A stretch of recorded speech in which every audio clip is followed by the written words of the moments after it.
Entonces, el trabajo se denomina Metropolización de Cali, epílogo a los modos de vida rural, como una pregunta, ¿cierto? ¿Será que es el epílogo a los modos de vida rural en dos municipios cercanos a Cali, el caso de Agua y La Cumbre?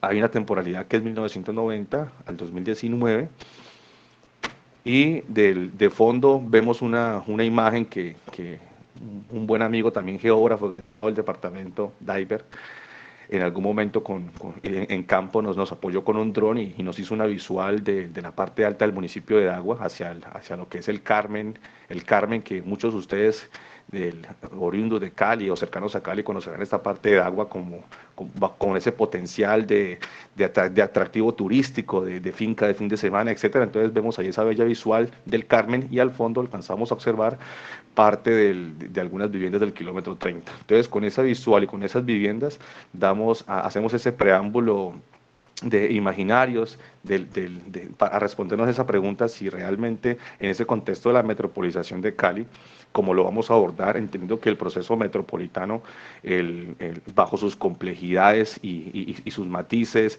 de esos distintos elementos que configuran la metropolización, sean procesos de expansión urbana, sea localización de unos equipamientos importantes en el contexto urbano regionales, sea la expansión de aspectos que permitan una mayor conectividad en términos de redes de energía, electricidad o la materialización de vías, cada uno de esos elementos precisamente constituyentes de un proceso de metropolización, pues son los que han consolidado a Cali como este gran centro y polo de desarrollo urbano regional en el suroccidente colombiano, y es precisamente en el marco de ese proceso que estamos pensando que sucede en las áreas rurales o en los contextos rurales, precisamente.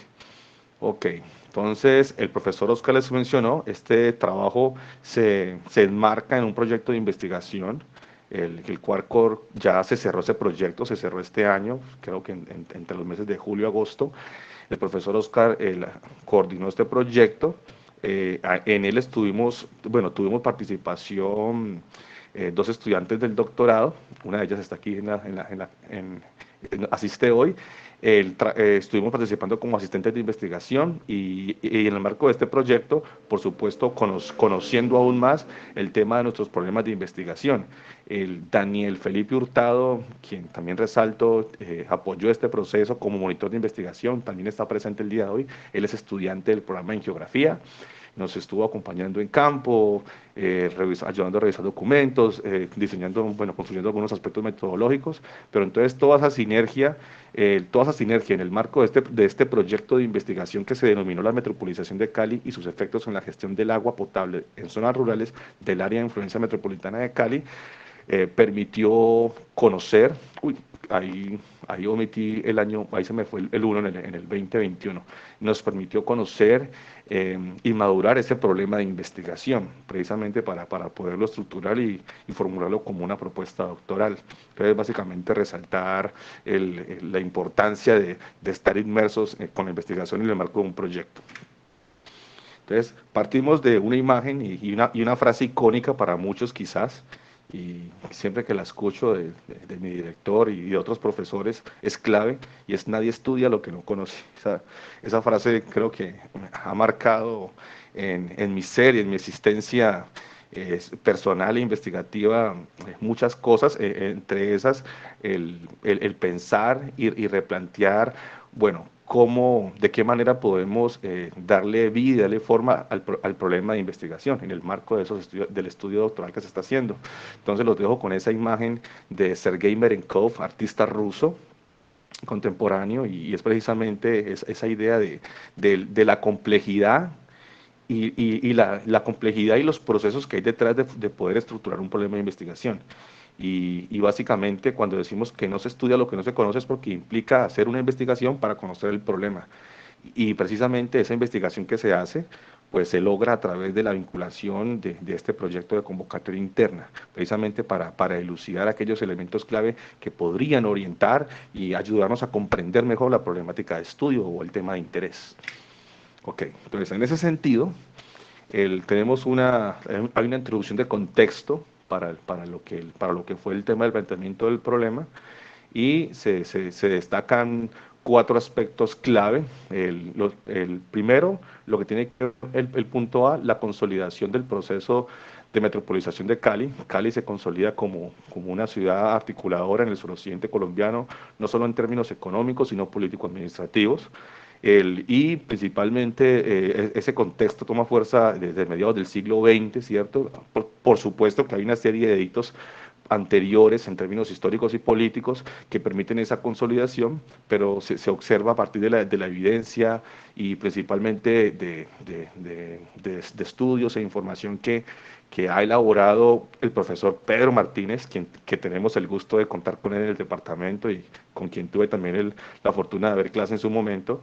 El profesor y también en colaboración con otros profesores, entre ellos la profesora Sáez, el profesor Oscar Buitrago, han logrado avanzar en una descripción histórico-funcional, por supuesto, de todo ese proceso de expansión metropolitana de Cali. Han logrado elucidar elementos que han caracterizado esa consolidación de Cali como un centro urbano regional de interés para el suroccidente de Colombia. Han logrado elucidar algunas particularidades y características propias en términos espaciales y en términos funcionales de este proceso, y entre esas características que los profesores acertadamente logran evidenciar para nosotros y bueno, para la comunidad en general, se destaca la definición de 5 corredores metropolitanos que están numerados en este mapa que vemos en la parte derecha de sus pantallas. Vemos que están numerados, son corredores metropolitanos que los profesores logran identificar, caracterizados por unos elementos urbano-funcionales que les dan unos atributos particulares sobre un área que es prácticamente planicie aluvial del río Cauca. El corredor 1, que se conoce como Cali-Jamundí, un corredor 2 que está en las inmediaciones de Cali, Puerto Tejada, etcétera, un corredor 3 que se configura entre Cali y Candelaria, un corredor 4 entre Cali y Palmira, ahí lo podemos observar, un corredor 5 importante para ese desarrollo y consolidación de Cali, que es Cali Jumbo, y actualmente, a partir de, bueno, esos corredores circunscritos bajo otros elementos clave que identifican los profesores, que tienen que ver con unas coronas metropolitanas que en términos urbano-funcionales nos dan noción de algunas jerarquías y procesos en términos de escala, a mayor contigüidad del centro urbano, en jerarquías distintas, es lo que uno puede evidenciar en las coronas. Pero en el marco de esos antecedentes, que por supuesto se convierte en un elemento fundamental para formular el problema, a raíz de otras investigaciones que se hacen, especialmente del año 2015, que se comienza a trabajar en la cuenca hidrográfica del río Dagua, a través de proyectos de regalías, donde invitan a trabajar al profesor Oscar y él nos da la oportunidad, por supuesto, de participar como asistente de investigación. Se empieza a conocer más algunos contextos y particularidades de la cuenca hidrográfica del río Dagua, parte alta, principalmente los municipios de Dagua y La Cumbre, que hacen parte de esta cuenca hidrográfica. Aquí podemos ver la cuenca, esa cuenca abierta hacia el Pacífico colombiano.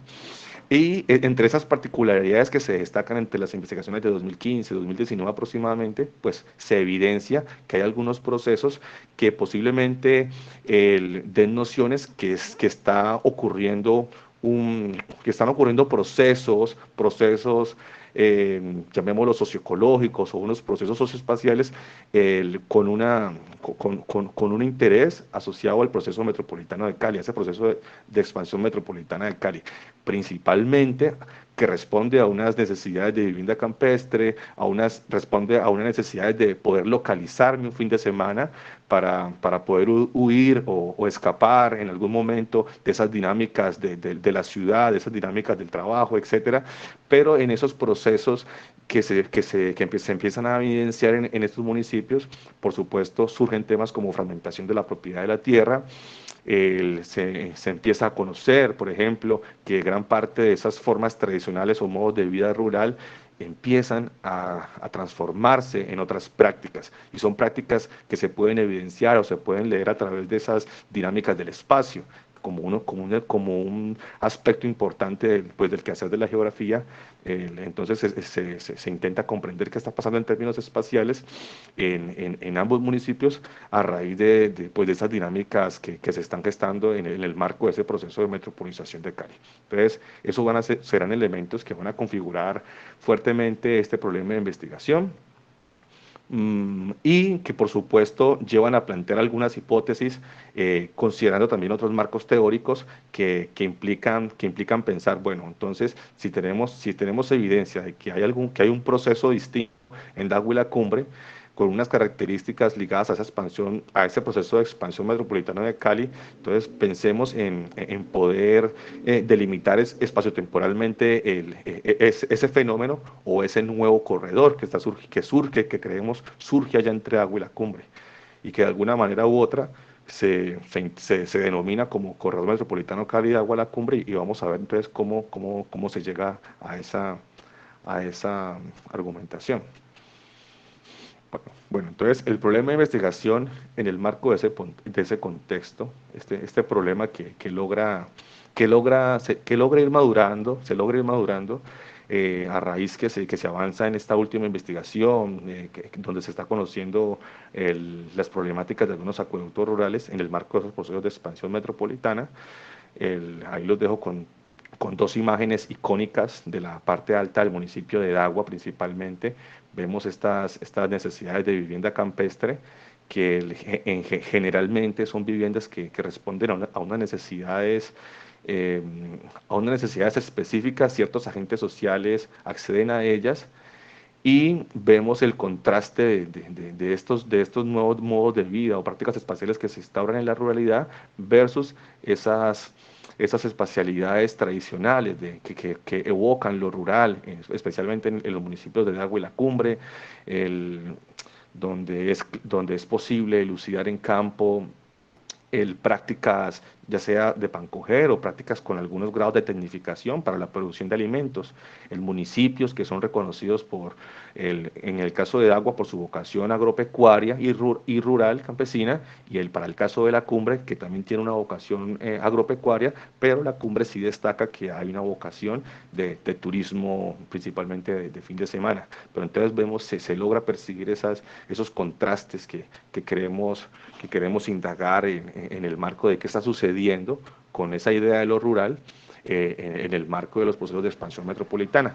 Y dejamos una frase al final, donde queremos comprender esos procesos de metropolización de Cali, donde se quiere comprender el proceso de metropolización de Cali, como, no, es decir, entenderlo como un modo de producción y acumulación capitalista, en el cual, bajo esas lógicas de producción, de distintos agentes sociales, etcétera, las áreas rurales de municipios vecinos a este polo de desarrollo o a esta ciudad de Cali, por supuesto, van a experimentar unos procesos de transformación que hemos denominado procesos de transformación socioecológicos, porque no solo implican transformaciones de algunos modos de vida en la producción campesina, producción económica, sino que implican transformaciones en el sentido de la espacialidad. Cuando leemos a Michel Houellebecq en esa idea de la espacialidad, entendemos que esa transformación está ligada también a lo cultural, a lo fenológico, a los aspectos ecológicos, a los aspectos políticos e incluso formas organizativas, etcétera. Entonces, por eso esa idea de asociar esas transformaciones como bajo la idea de concepto socioecológico.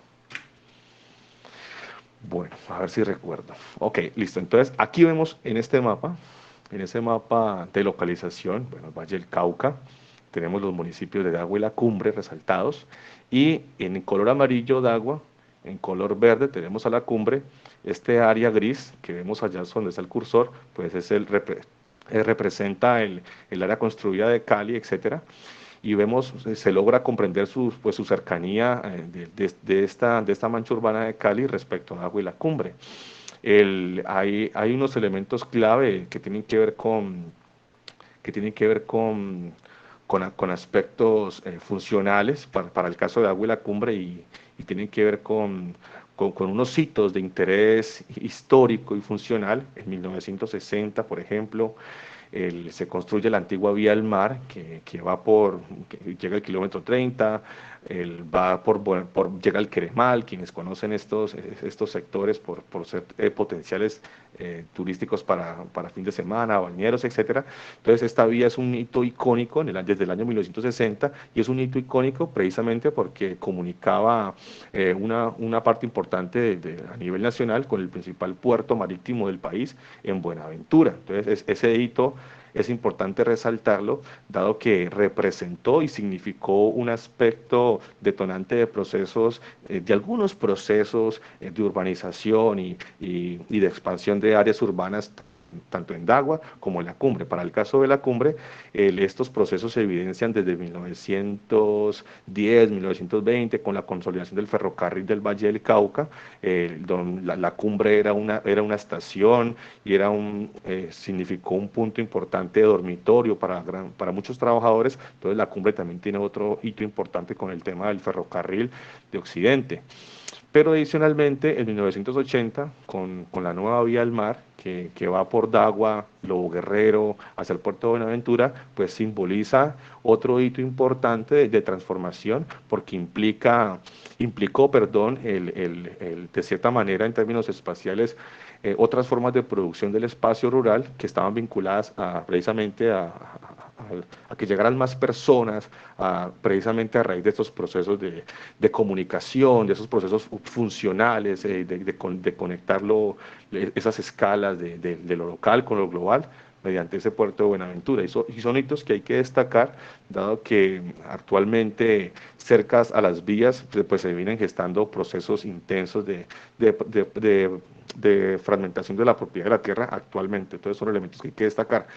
Y hay un elemento extra que muchos de ustedes conocen, tienen que ver con con el proyecto vial que se gesta desde 2015 a nivel nacional, que tiene que ver con la doble calzada Mulaló Guerrero, que de cierta manera ha significado un hito importante. Es lo que se ha identificado en campo como un hito importante en términos socioespaciales, dado que el solo hecho de concebir un proyecto para esas áreas que están por la cumbre, por Pavas, etcétera, pues significó procesos de especulación de la propiedad de la tierra, y algunas problemáticas que se han suscitado desde el 2015 a la fecha. Recuerden que actualmente, hace aproximadamente 2 meses, ya el Ministerio otorgó los permisos de licencia ambiental para ese proyecto de vía libre, pero se han suscitado diversas problemáticas en términos de qué va a pasar con el agua y con las prácticas tradicionales de esas áreas que serán intervenidas a través de estos proyectos concebidos desde el Estado y bueno, otros agentes sociales.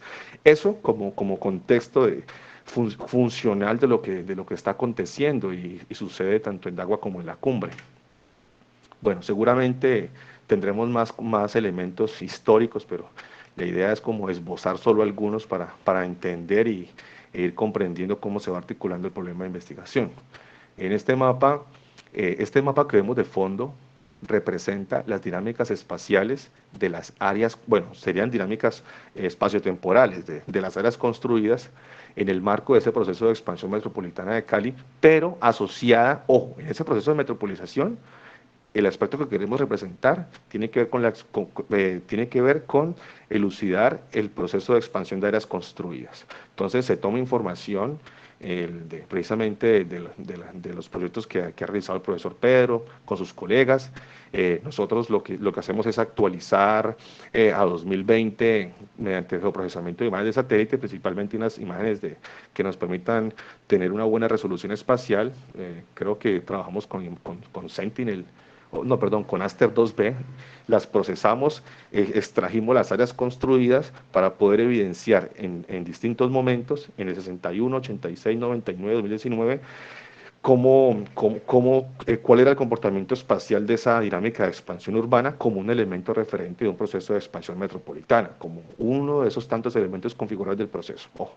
Entonces, observen que en color verde se evidencian esas áreas construidas en 1961, principalmente, precisamente en términos de información.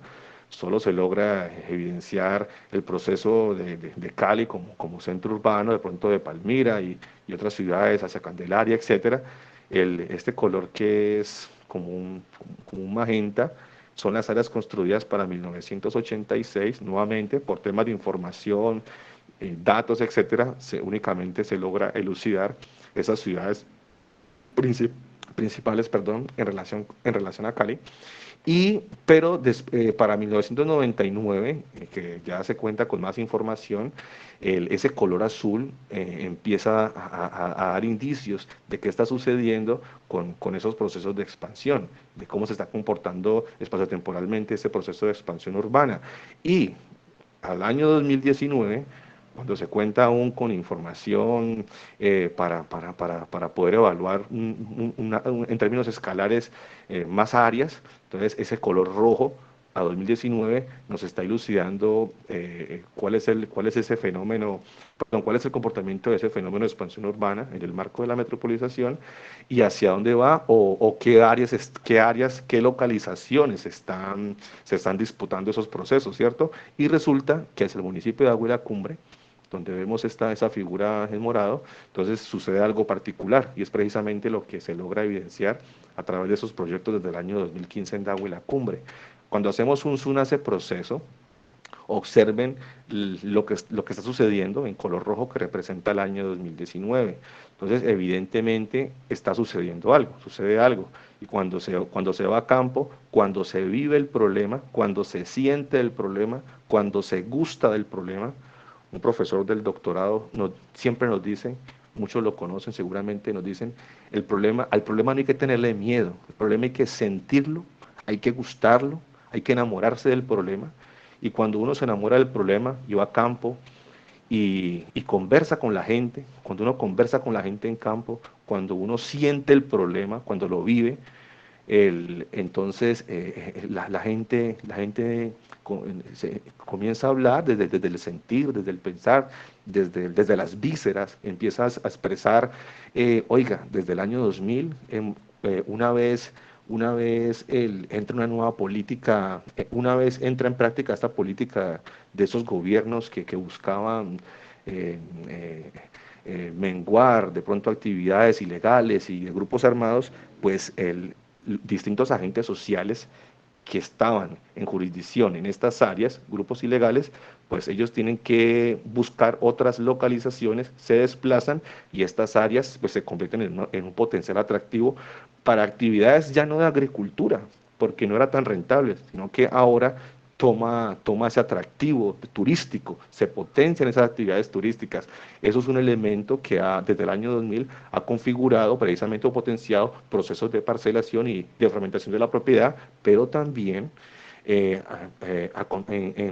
contraste de esos procesos de expansión está el tema de los procesos ecológicos que se evidencian en términos de correr fronteras agrícolas, precisamente porque campesinos quieren parcelar muchas fincas, otros agentes llegan, compran grandes fincas, parcelan, y eso implicó precisamente que muchas actividades, la frontera agrícola se corriera hacia áreas de bosques protectores o bosques productores de agua.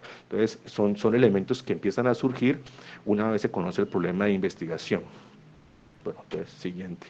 Ok, una cosa que es importante y que hay que destacar como geógrafo que soy, y es que precisamente esas dinámicas de expansión urbana que se gestan en torno a Cali como una ciudad polo, pues evidentemente logran consolidarse en unas superficies planas, ¿cierto? Pero hay un momento en el cual ese proceso de expansión rompe con las rugosidades, recuerdan a Milton Santos, rompen con esas rugosidades en términos físicos, orográficos, y encontramos que entre Dagua y la cumbre, la divisoria de aguas de la cuenca hidrográfica de la cordillera occidental, precisamente ese proceso logra romper con esas necesidades a partir de unas dinámicas funcionales, ya sea viviendas o esos sitios que comentábamos, conociendo Dagua y la cumbre, como esos grandes proyectos viales, etcétera, permiten ir rompiendo esas rugosidades. pero, bueno, eso como un elemento clave, ¿no? Cómo el proceso logra trascender esas rugosidades espaciales y localizarse o competir por nuevos espacios, pues en áreas que quizá por la pendiente, por la topografía, muchos de ustedes conocen, muchos hemos estado allá algún fin de semana, precisamente romper con esas rugosidades conlleva a pensar en otras dinámicas y procesos socioespaciales. Eso hay que decirlo aquí en el tema, en términos del problema. Listo. Ok, entonces en esta imagen, aquí podemos evidenciar para el caso de Dago y la Cumbre, para el caso de Dago y la Cumbre respecto de Cali, teniendo a Cali en comparación, aquí lo que hacemos es elucidar el incremento de áreas construidas, ¿cierto? Tomamos las principales capitales cercanas a Cali, Cali, Jamundí, Palmira, Jumbo, en distintos momentos, 61, 86, 99, 2019, cuantificamos sus áreas para conocer con datos, hay que tener datos para expresar el problema.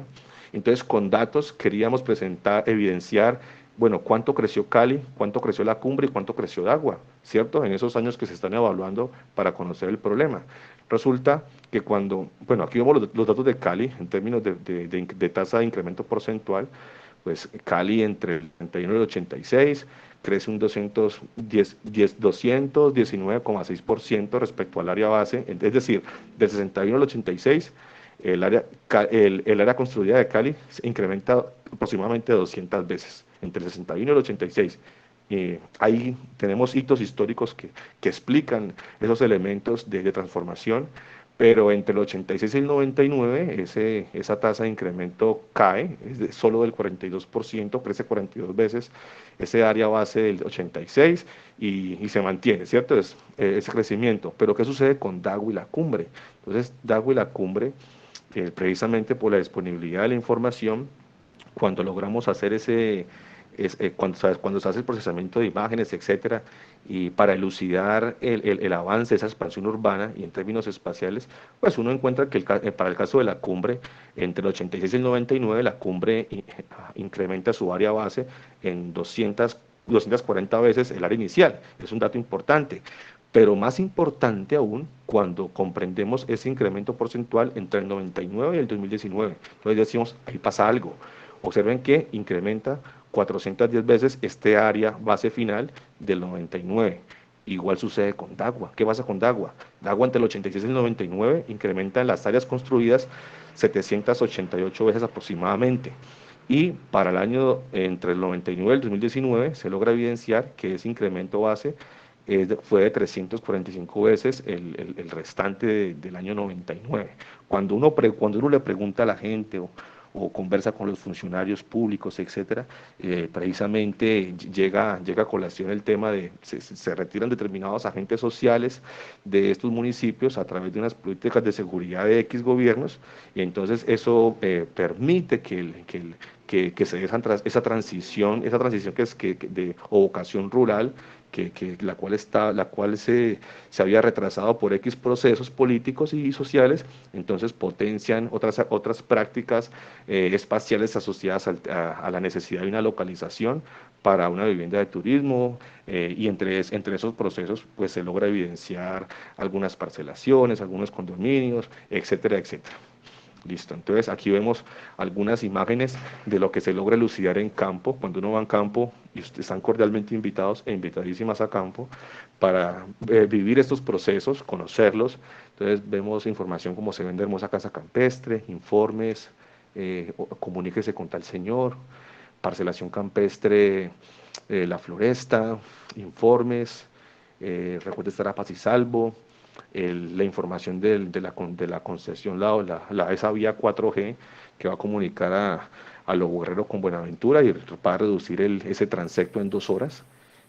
Se dice que de Cali a la Cumbre con este nuevo proyecto usted puede estar en Cali en 45 minutos o en 30 minutos, por supuesto, ¿no? Eso es lo que se dice en teoría, hay que esperar la práctica que pueda acontecer en el marco de estos proyectos. Y ya para ir cerrando el tema del problema, de conocer el problema, Dago y la Cumbre son reconocidos, ojo, por su vocación rural, por una vocación con municipios productores de alimentos, no solo de piña, como aparece en el PBOT de agua, no solo piña, sino también hay otros productos para coger y que son claves en la canasta familiar. Bajo ese contexto, de esa vocación que evoca lo rural, que evoca lo rural en Dago y la Cumbre, vemos en este cuadro, solo tenemos información para 2014 a 2017, de los volúmenes totales de alimentos que se producen en Dagua y que se producen en la Cumbre.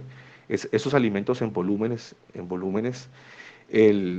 van a a los principales puntos de acopio o corabastos de ciudades como Cali, Medellín, Bogotá, Armenia. En Cali, Cabaza, Santa Elena, muchos conocen estos sitios de abasto, ¿cierto? Pero vemos aquí cuál ha sido esa dinámica en estos años de esos volúmenes en producción de alimentos y evidentemente hay una tendencia a la baja de esos volúmenes de producción de alimentos.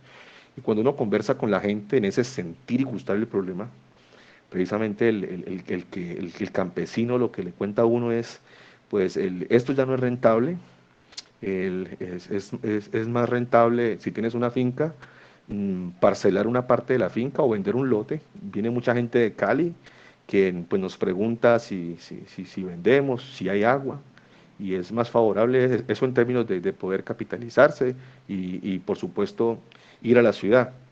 ¿Listo? Pero eso que estoy contando es en términos ya pues, de algunos resultados, que como bien decía el profesor Oscar, la idea era plantear pues este ejercicio con los resultados que se han obtenido hasta el momento, pero simplemente para contextualizar esos datos y esos productos. Creo que hace 2 meses exactamente, se llevó este mercado campesino en la cabecera de Dagua, es un mercado campesino en la cabecera de Dagua, precisamente como una iniciativa institucional de fomentar nuevamente estos procesos y tratar de incentivar la producción de alimentos, pero que los dagüenses y las personas de la cumbre comiencen o retomen esa vocación de consumir lo local, lo propio. Listo. Entonces, en esta imagen, que es una imagen de dron que nos facilitó el compañero Diver, compañero geógrafo egresado del Departamento de Geografía Diver. Entonces, en esta imagen se logra elucidar, para efectos del problema, a esas dinámicas que tienen que ver con el campesino, que aún se resiste tanto en agua como en la cumbre, tiene una finca, ¿cierto? Hay una finca, pero por distintas razones o contextos decide ir parcelando. Entonces, alguien vino de Cali, Marco Antonio vino de Cali y preguntó si vendían un pedazo de la finca, se lo vendieron, hago 2 casas para un fin de semana, empiezo a parcelar, empiezo a fragmentar, otras áreas quedan con algunos cultivos, es como parte de esa tradición campesina, pero otras áreas se empiezan a parcelar. Lo que nos cuentan es que es más rentable parcelar, vender, ir a la ciudad, ir a Cali o a los centros poblados de Agua, a la cumbre, comprar una casa y de pronto alquilar 1 o 2 cuartos y tener una renta. Eso es lo que nos cuentan. Pero ahora en los resultados vamos a encontrar que muchas personas que han vendido y que vendieron entre el año 2000 y 2010 han decidido retomar, especialmente en el contexto de la pandemia, porque no encontraron viable o productivo deslocalizarse de sus prácticas y quieren retomar nuevamente su tradición, pero obviamente las personas que ya están localizadas o tienen una localización en estas áreas, les es difícil decir, bueno, tome otra vez su pedazo de finca que se pueda revertir el proceso, etcétera. No, es difícil y tiene que ver con parte de identificar qué sucede con esos modos de vida rural. Ok, algunos efectos ambientales que expresados por la Corporación Autónoma Regional del Valle del Cauca, que están asociados esos efectos a procesos de expansión urbana principalmente en el contexto de la expansión metropolitana de Cali. Hay 5 que hemos logrado resaltar, seguramente son más, hay más en el proyecto, pero para tener en cuenta esos 5, primero, se destaca el tema de la contaminación y reducción de fuentes hídricas, principalmente asociados a procesos de vivienda dispersa y a parcelaciones muchas de ellas ilegales, tanto en Dagua como en la cumbre. Bueno, eso es importante destacarlo ahí. Segundo, expansión de la frontera agrícola en áreas de bosque productores de agua. Precisamente esa dinámica de expansión dispersa, de vivienda dispersa o de procesos de urbanización conlleva que algunas prácticas pues tengan que buscar otras localizaciones.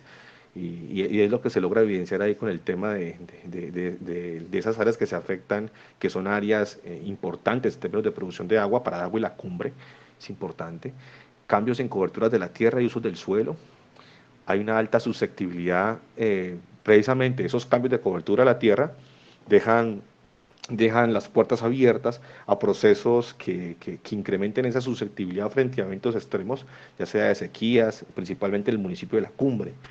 El, Se suscitan conflictos por el agua y se han suscitado conflictos entre esos usos tradicionales versus esos nuevos usos potenciados por estos agentes que llegan y se localizan con esas prácticas urbanas en esos contextos rurales. Entonces, como para destacar esos elementos, y ahora sí, sin más y sin menos, hay la pregunta de investigación que planteamos tiene que ver con cuáles son los efectos de las transformaciones socioespaciales sobre los modos de vida rural en el corredor metropolitano Cali-Agua-La Cumbre, como se hemos denominado entre 1990 y 2019. Entonces, el tema de la temporalidad es clave. Cuando estamos revisando el tema de los antecedentes y revisando algunos críticos históricos, pues precisamente en 1990, un hito que va a contribuir a tener esta fecha como aspecto clave y conversando con las personas que producen esos espacios, resulta que en el 90, con la consolidación de la Constitución del 91, como esta gran puerta hacia el neoliberalismo en el país, ¿cierto? Entonces, precisamente marca un antes y un después en términos de muchos procesos de planificación, entre ellos, recuerden que en la Constitución se da vía libre para que los municipios gestionen y piensen sus proyectos de planificación y ordenamiento territorial. Y esto como hito clave en el año 2000, que vienen los primeros planes, instrumentos de ordenamiento territorial en el país para los municipios, entre ellos DAGUA con un PBOT y la cumbre con un esquema de ordenamiento territorial, más o menos año 2001, 2002.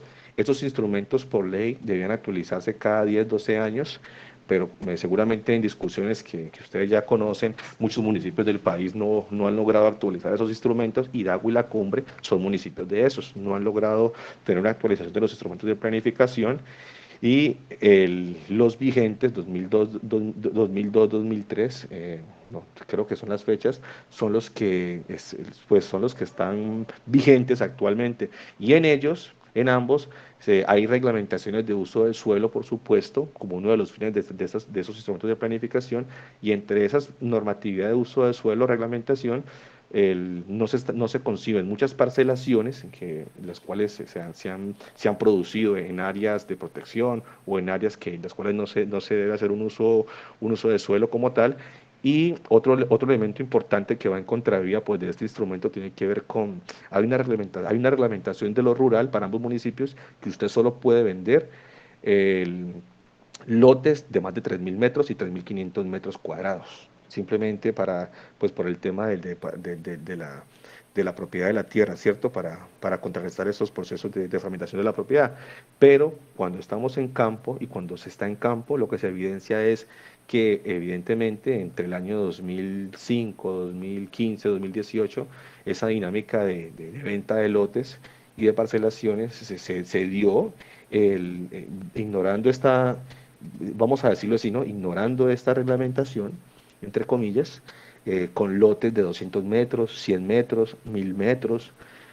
Otros agentes llegan, compran 6.000 metros cuadrados, parcelan, a los meses está la parcelación y bueno, y esa ha sido esa dinámica especialmente para el municipio de Dagua. Entonces simplemente como contextualizar esos aspectos y esas imágenes nos evocan eso que acontece en términos espaciales, socioespaciales, etcétera, para nuestro problema de investigación. Bueno, entonces, a raíz con base en lo anterior, se plantean tres objetivos. Hay un objetivo general que tiene que ver con examinar los efectos de las transformaciones socioespaciales agenciadas, ojo, por el proceso de metropolización de Cali sobre los modos de vida rural. en ese corredor que se ha denominado como Corredor Cali-Agua La Cumbre, de 1990 a 2019. Hay tres objetivos específicos. El primero tiene que ver con caracterizar las principales transformaciones socioespaciales de ese corredor metropolitano. El segundo objetivo busca establecer el papel de los agentes sociales y de las políticas públicas de ordenamiento territorial en las transformaciones de la ruralidad en este corredor. Y el tercero tiene que ver con determinar las interacciones entre modos de vida urbano y rural en el corredor metropolitano, es decir, es ver qué sucede en esas imbricaciones que precisamente se producen y coproducen en este nuevo contexto espacial en Dahuila Cumbre. Y esos objetivos, por supuesto, enmarcados en el contexto teórico que vamos a presentar a continuación. Hay una justificación hay una justificación en el marco de los estudios ambientales, por supuesto, porque es un doctorado en ciencias ambientales, y entonces como la pertinencia o la relación con el doctorado, y básicamente partimos de entender que estamos bajo un paradigma predominante, ¿cierto? El profesor Emmanuel Wallerstein en 4 tomos, donde expresa el tema de cómo se produce y se gestiona el sistema capitalismo mundo en esos 4 tomos que son bien extensos. Él habla de que en ese paradigma dominante pues se produce un sistema mundo capitalista, y bajo ese sistema mundo capitalista, que seguramente muchos de ustedes ya conocen esos textos de este gran historiador marxista, encontramos que pues precisamente se puede entender que esos procesos de expansión metropolitana se van a producir y a gestar bajo una idea de producir una acumulación capitalista. Entonces, para entender eso bajo ese gran paradigma dominante. Entonces, si comprendemos que eso se está gestando bajo unas lógicas globales, precisamente cuando decimos que la justificación en el marco de los estudios ambientales, pues partimos de lo que tiene que ver con esos paradigmas emergentes o esos paradigmas transicionales, como lo nombra el profesor Boaventura de Sousa Santo, las transiciones, o el mismo profesor Arturo Escobar, quien es egresado de la Universidad del Valle. Ellos hablan de esos pensamientos o epistemes emergentes, de esas posturas transicionales, etcétera, y entre ellos pues está la ecología política de corte crítico. Hay unas vertientes de la ecología política constructivistas, otras más positivistas, etcétera, etcétera. Aquí se denomina ecología política de corte crítico, que precisamente cuestiona esas dicotomías entre sociedad, naturaleza, y evoca a que no es una división, no es una disyunción. El ser humano no dispone de la naturaleza, el ser humano es parte de esa naturaleza, y cuando el ser humano transforma la naturaleza, al transformar la naturaleza, como lo planteaba Marx en El Capital, cuando el ser humano transforma su naturaleza, transforma sus modos y sus medios de producción. Y en esos procesos de transformación de los medios y los modos de producción, produce una nueva naturaleza. Entonces, eso es parte de esa crítica que evoca la ecología política, y además dice que esa relación es dialéctica, y ese enfoque de la ecología política, que se sustenta, por supuesto, en pensamiento complejo, etcétera, se articula con otro pensamiento icónico desde la geografía, que tiene que ver con la producción capitalista del espacio, como un marco teórico que se sustenta en bases epistemológicas importantes que comparte con la ecología política, entre ellos el tema del pensamiento crítico, entre ellos entender que no es una disyunción, sino que es un proceso dialéctico, esa imbrincación sociedad-naturaleza, y que los seres humanos son tejido y son tejedor en ese proceso de acumulación y producción del capital. Eso es lo que nos dice la producción capitalista del espacio. Y en ambos marcos teóricos vamos a entender que el poder va a ser un elemento clave en esos procesos de transformación de la naturaleza. Entonces, esos marcos teóricos transicionales emergentes, para poder entender de qué manera se está transformando esos modos de vida rural a raíz de un proceso de metropolización de Cali en estos municipios. Entonces, es clave tenerlo ahí. Entre los antecedentes, qué tanto se ha avanzado, ¿cierto? Los antecedentes nos dicen qué tanto se ha avanzado en el tema de investigación. Se destacan 3 escuelas importantes. ¿Qué se ha hecho? La pregunta es: ¿qué se ha hecho desde la ecología política? ¿Qué tanto se ha hecho desde la teoría crítica o perspectivas radicales? Esa dicotomía en términos políticos de la época, que ustedes recuerdan, ¿cierto? estos geógrafos que se denominaban críticos, otros radicales, por cuestiones políticas, por filiaciones políticas del momento de la coyuntura. Destaco a David Harvey, él se reconoció como geógrafo crítico. La geografía urbana y la ecología urbana, también como otra gran escuela, entonces se plantean esos tres grandes enfoques para revisar qué tanto se ha hecho respecto al tema desde esas perspectivas. Entonces, básicamente aquí se resaltan, bueno, primero algunos autores en el campo de la ecología política, los trabajos de Eric Swingedow, último estudiante de David Harvey de doctorado, eh, Jessica Betker, Ávila, Castro, Ulloa y Toledo, Rugen Bollens, han tomado elementos, creo que esta es Jessica Butz, creo que es. El punto es que desde esta perspectiva de la ecología política, estos autores, estas personas han tomado estos enfoques precisamente para llevar conceptos como justicia, ciclos hidrosociales, justicia hídrica, etcétera, ¿cierto? Precisamente los llevan gobernanza del agua, esos conceptos que vienen desde la ecología política, acumulación por desposesión, sistemas socioecológicos, los han llevado a entender ahora qué sucede con las prácticas comunitarias en torno al agua o prácticas comunitarias locales en términos políticos, qué sucede con esos aspectos en el marco de los procesos de producción capitalista de las ciudades. Entonces hay casos emblemáticos como los trabajos de Eric Swingedo en Ecuador, donde el profesor Eric plantea desde la ecología política y algunos conceptos como ciclo hidrosocial, etcétera, él evidencia y expone precisamente cuál ha sido el rol del Estado, los agentes capitalistas, en las transformaciones de áreas rurales importantes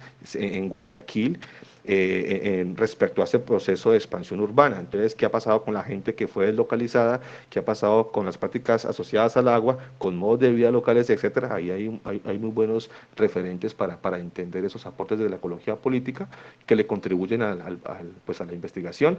Desde la teoría crítica y los estudios radicales, destacar básicamente lo que se ha hecho desde la geografía y la nueva sociología urbana, esta sociología tiene un enfoque marxista, pero no el marxismo ortodoxo, sino el marxismo después de los 60, esa perspectiva crítica. Trabajos de Edgar Soja, geógrafo, se considera geógrafo radical. El, tenemos trabajos de Elías, de Ótola, el profesor Montoya, etcétera. Básicamente en estos trabajos pues se destaca el tema del espacio como un producto de las relaciones sociales de poder. Entonces ahí encontramos también algunos elementos de Henry Lefebvre, de David Harvey, etcétera. El espacio no como un elemento abstracto, sino más bien el espacio bajo esa triple connotación semántica de lo producido, lo vivido, lo percibido, etcétera. Y hay unos temas clave desde esa perspectiva que tiene que ver con resaltar los conflictos espaciales y los conflictos ambientales. Creo que ahí tenemos la referencia de este libro de Edgar Soja, de Justicia en busca de la justicia espacial, donde se da esa teorización precisamente de cuándo es un conflicto espacial o por qué no es un conflicto ambiental, o si es un conflicto socioambiental o es un conflicto socioespacial. Entonces, ahí están cordialmente invitados a buscar ese libro, contribuyen a este debate, a enriquecer esto en términos pues, teóricos y también metodológicos. Hay estudios que se han avanzado desde la renta urbana y el mercado de tierras, que contribuyen, por supuesto, a entender este problema. Y desde las escuelas positivistas, esa nueva geografía urbana, ecología urbana, hay estudios precisamente destacamos aquellos estudios de corte urbano-funcionales que nos han permitido conocer y ha sido un punto de partida para entender el proceso de metropolización de Cali a raíz de unos elementos concretos. Entonces, eso es lo que uno podría destacar, pues en términos generales de una revisión que podríamos agotar más tiempo en esta diapositiva, pero pues no la intención. El marco teórico, bajo esos enfoques de la ecología política y la producción capitalista del espacio, pues ellos deben estar en armonía. Dejo esta diapositiva porque deben estar en armonía con los planteamientos epistemológicos y teóricos del doctorado en ciencias ambientales de la Universidad del Valle, ¿cierto? Entre ellos, aquí vemos en la parte izquierda del slide, vemos que él dice que pues, de las bases del doctorado se habla de pensamiento complejo, se habla de pensamiento crítico, de interdisciplinaridad, diálogo de saberes. Entonces la cuestión es cómo conjugar esos enfoques en el marco pues, de esos lineamientos epistemológicos. Entonces, un elemento para poder articular tanto ecología política como producción capitalista del espacio era a través de la teoría sociocrítica, el pensamiento sociocrítico, cuyas bases pues están fundadas en el pensamiento complejo, etcétera, etcétera. Entonces no voy a profundizar en ello, simplemente en esta diapositiva se resaltan los elementos más importantes para hacer esa articulación o esa embrincación teórica. La pregunta es, ¿por qué hablo de producción capitalista del espacio en el doctorado? Precisamente porque como geógrafo hay un sentir muy fuerte de pensar la espacialidad en los procesos o en esos temas que se consideran de carácter ambiental. La geografía en sí misma es ambiental, ¿cierto? Entonces recuerdo a Milton Santos cuando le preguntaban si la geografía era humana o física, y Milton Santos respondió, no es ni humana ni física, la geografía es para el mundo. Y ya luego empieza a hablar de que, pues que la geografía tiene un carácter ambiental inherente a ella, que de hecho es una de las observaciones y complementos que me hizo en su momento en la candidatura una profesora muy querida, que quizás muchos conozcan, una profesora de Sao Paulo, trae a colación esa reflexión. Y entonces ambos son procesos dialécticos. En la producción capitalista del espacio, tomando como principal referente pues, los trabajos de David Harvey, Henry Lefebvre, Soja, ¿cierto? Las perspectivas de Soja para entender cómo los agentes capitalistas necesitan de nuevos espacios, y en esa lucha por los espacios pues surgen unas dinámicas que no siempre se consideran que son esos procesos de transformación ecológicos o socioecológicos. Entonces integramos todo el tema de la ecología política precisamente a partir de esos planteamientos de David Harvey en su libro Justicia, Naturaleza y Geografía de la Diferencia. Expone acertadamente el entender los procesos socioespaciales o de producción del capital del espacio como una trama socioecológica, en la cual los procesos espaciales no solo corresponden a localizaciones o disputas por unos medios de producción, sino que en esos procesos de producción hay unas emergencias, y esas emergencias se van a reflejar en términos ecológicos, políticos, culturales, eh, etcétera, ¿cierto? Sociales, etcétera. Entonces, ese es como el camino de entrada para hablar de producción capitalista del espacio en el contexto de la ecología política.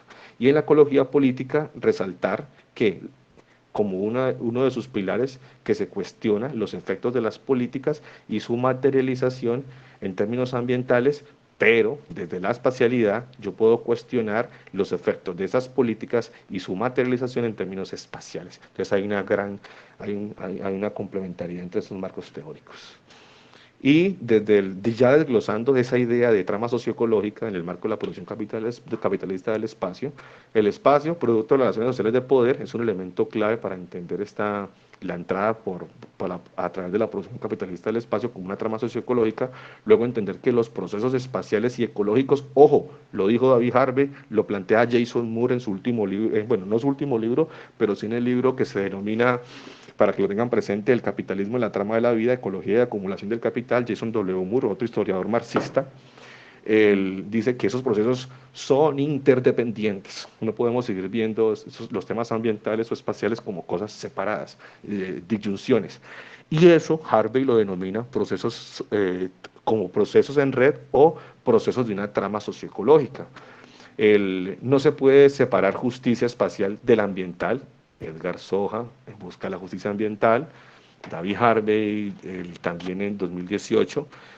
Y bajo esa idea de trama socioecológica, el gran reto es poder instrumentalizar ese concepto de spatial fix o los ajustes espaciales.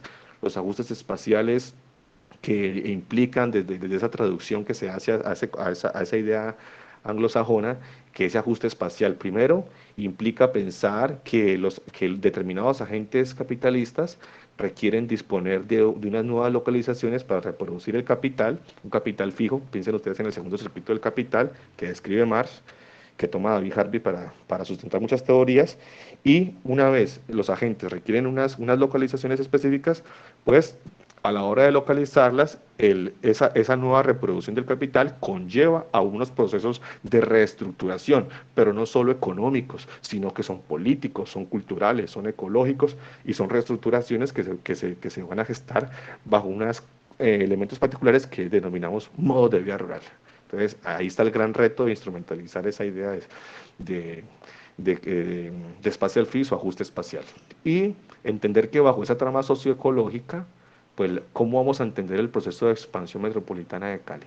¿Cierto? Es clave. Entonces, simplemente decir que esa expansión conlleva, pues, unas transformaciones de carácter, ya no llamamos espaciales, sino socioecológicas. ¿Listo? Y que en ese proceso de transformaciones socioecológicas, que es, a lo que, es a lo que se quiere llegar al final, precisamente pues surgen unos procesos de adecuación de los espacios rurales.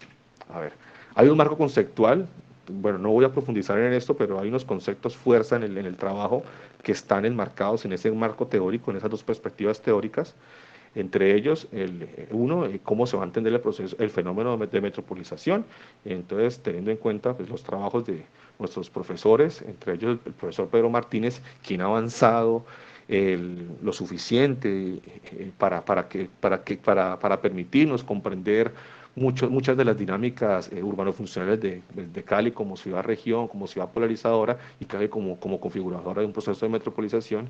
Es importante luego esa idea del espacio rural en Colombia, en la cual aún se está trabajando, se está madurando, partiendo de los trabajos del profesor Borda, Absalón Machado, etcétera, Martínez, entender las políticas, el rol de las políticas públicas de ordenamiento territorial, las políticas públicas como unos aspectos clave en, en, la producción y transformación de la espacialidad. Entonces, eso como en el contexto del marco teórico. Eh, por cierto, uno de los evaluadores nos hizo una muy buena retroalimentación en su momento en la candidatura para revisar literatura de sociólogos y otros geógrafos que precisamente han avanzado bastante en esa crítica de cómo las políticas públicas del Estado y de agentes capitalistas que han cooptado el Estado han transformado distintos espacios una vez se logran instrumentalizar estas políticas. Y observen que ese es el mismo enfoque de la ecología política. Y para el tema de los modos de vida y los espacios vividos, como la idea es preguntarnos qué sucede con esos modos de vida rural, pues hay elementos de Alicia Lindon que tienen que ver con el marco teórico, con los enfoques, esos sentires, esos pensares, etcétera.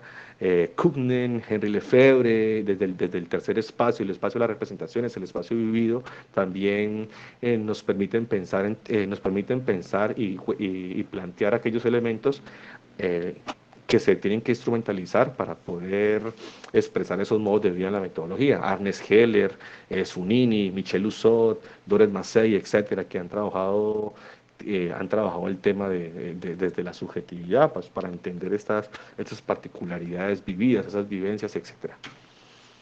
Bueno, ya creo que vamos terminando. Metodología, nuevamente esa imagen que evoca esa realidad de ambos municipios, se vende, alquiló lote, alquiló finca. Y la idea de la espiral, la metodología como una espiral, unir y venir, es unir y venir. La metodología no es una receta A más B da C, no, la metodología tiene su complejidad, ¿cierto? Por eso la idea de la espiral. Vamos al centro, a los extremos y regresamos. Y los dejo con esta imagen del filósofo meditando, de Rembrandt, Emerson. Rembrandt, recuerden, pintor, grabador neerlandés, gran exponente del barroco en 1600, 1700. Y esta imagen evoca pues lo complejo que es instrumentalizar el marco teórico a través de una metodología. Por eso, ¿cómo instrumentalizar el marco teórico? Entonces, con esa imagen que esboza eso, ¿no? Esa complejidad detrás de poder instrumentalizar cada uno de esos elementos. Entonces, para el objetivo 1, aquí vamos a presentar los objetivos con los principales elementos metodológicos. El objetivo 1, recuerden, buscaba caracterizar las principales transformaciones socioespaciales del corredor. Entonces, se plantean 4 grandes procesos. El primero, delimitar el corredor de estudio. Entonces, tenemos que pensar una metodología para poder espacializar ese corredor. Hay que tener una espacialización del corredor. Desde este nuevo enfoque, para unas particularidades allá en la parte alta de Dagua y la cumbre, hay que diseñar una metodología tener unos criterios, llamamos nosotros criterios geográficos, donde podamos concebir la topografía, podamos concebir la red hídrica, elementos funcionales, vías, caminos, etcétera, pero también un criterio tiene que ser el tema de la expansión de la expansión de esos procesos urbanos actuales, debe ser otro criterio. Entonces observen que hay una serie de elementos que nos van a permitir poder espacializar o aproximarnos a una idea en términos espaciales de ese corredor. Y una vez tengamos ese corredor, luego poder establecer esas dinámicas de cobertura de la Tierra a partir de tasas de cambio porcentual y métricas del paisaje que básicamente permiten evidenciar a través de FRASTAC procesos de fragmentación y conectividad ecológica, simplemente para contrastar esos cambios de cobertura con aquellos procesos que han incidido en esa fragmentación y conectividad a las principales coberturas de la Tierra en Dagua y la Cumbre. El, Luego, obviamente, detrás de eso hay todo un geoprocesamiento de imágenes satélite, recorridos en campo, definir, definir procesos para clasificar coberturas, etiquetar, etcétera. Bueno, todo eso está ahí, es parte de ese proceso. Luego viene evidenciar esa fragmentación de la propiedad. Básicamente, no se ha hecho, se va a hacer a través de unos registros prediales, de unas áreas que se logra extraer a través de un muestreo teórico para evidenciar cómo ha sido ese proceso de fragmentación de la propiedad y con la gente contrastar esos procesos de fragmentación y por supuesto establecer unos hitos de transformación histórica ya se ha avanzado en eso a través de talleres de línea de tiempo y cartografía social. En el objetivo 2, que busca establecer el papel de los agentes sociales y de las políticas de ordenamiento territorial en las transformaciones de la ruralidad, se tienen 3 actividades, ya se ha avanzado en algunas, por supuesto, es un trabajo que viene en marcha a partir de ese proyecto que mencionó la profesora Oscar. Uno tiene que ver con identificar y caracterizar esos agentes sociales a través de una tipología de agentes, hace un muestreo teórico intencional para establecer los principales agentes sociales clave, su caracterización, sus roles, sus intereses, etcétera.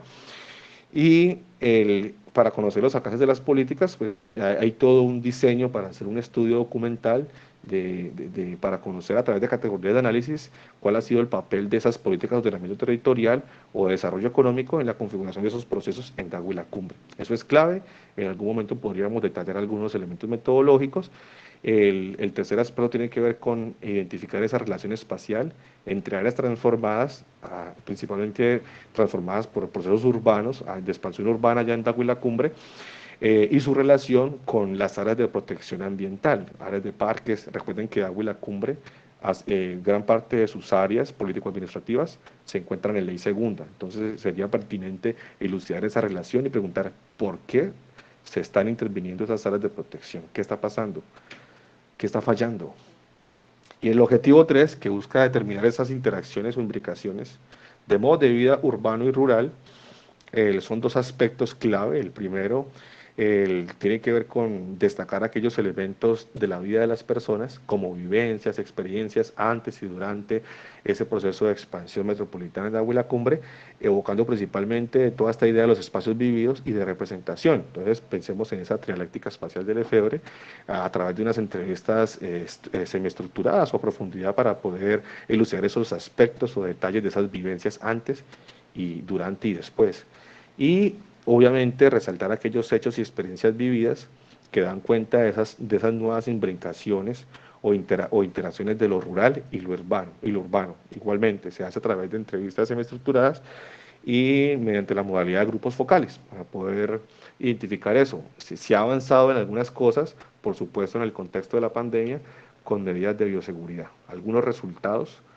Aquí dejo este cuadro de Van Gogh, precisamente representando que es complejo y no es una cosa lineal, no es una cosa lineal esta perspectiva ni los resultados. Entonces, como para tener idea hacia dónde vamos. Aquí vemos un primer resultado, ya contamos con la delimitación de ese corredor entre Agua y la Cumbre. Hay un área de estudio que es ese polígono en color, creo que es un color cian, eso, ¿cierto? Ese color nos evidencia el área de estudio, es un área grande en términos de hectáreas. Vemos a la cumbre, vemos a Dagua, hay unos elementos que permiten conectar esos corredores, esa idea de corredor a partir de esos criterios geográficos mencionados.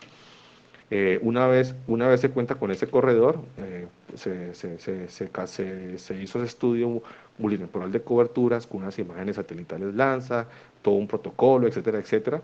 Y a partir de ese protocolo de coberturas de la Tierra, logramos definir unos mapas dinámicos de cambio de las coberturas de la Tierra. Entonces, son mapas que logran elucidar los procesos de cambio, nos indican cuáles áreas son procesos urbanos, cuáles áreas procesos de reforestación, cuáles áreas procesos de deforestación, cuáles áreas procesos de expansión de monocultivos, porque la cumbre, Dago y la cumbre se caracterizan por tener presencia de monocultivos de pino y eucalipto.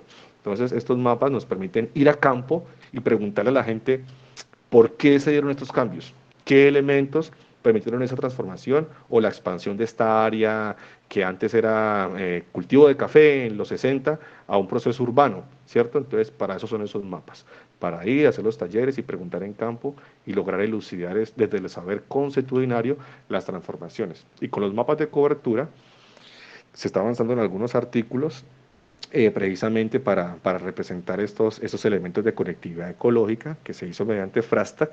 Ahí vemos los mapas de fragmentación, el, fragmentación a la izquierda y de conectividad ecológica en la parte inferior derecha. Entonces, simplemente como algunos resultados que muestran esos procesos pues que en algún momento en la literatura podemos compartir pues cada uno de los detalles asociados a esos resultados, pero simplemente como elucidar qué se ha encontrado. Hemos hecho talleres de cartografía social en línea de tiempo, como representa a cada uno de esos objetivos, teniendo en cuenta esas medidas de bioseguridad, la pandemia, etcétera. Hemos logrado avanzar, la gente ha sido muy receptiva, tanto en alcaldías como las humatas, las comunidades, los acueductos, algunas agrupaciones campesinas, etcétera, nos han abierto sus puertas precisamente para poder seguir gustando y compartiendo y conociendo este proyecto, este proceso de investigación. Esto es parte del proyecto que mencionaba el profesor, pero son insumos para este proyecto doctoral. Entonces ahí estamos trabajando. Con esta cartografía social y esos insumos, elaboramos mapas síntesis de hitos históricos y esos mapas síntesis que podrían ser unos mapas parlantes que nos están contando desde el saber de las personas en la cartografía social, en qué año, en qué momento se dieron los procesos, en cuáles áreas, también son un insumo importante para la toma de decisiones de las comunidades, etcétera, etcétera. Y nos dan una lectura espacial de esos sentires a través de la cartografía social.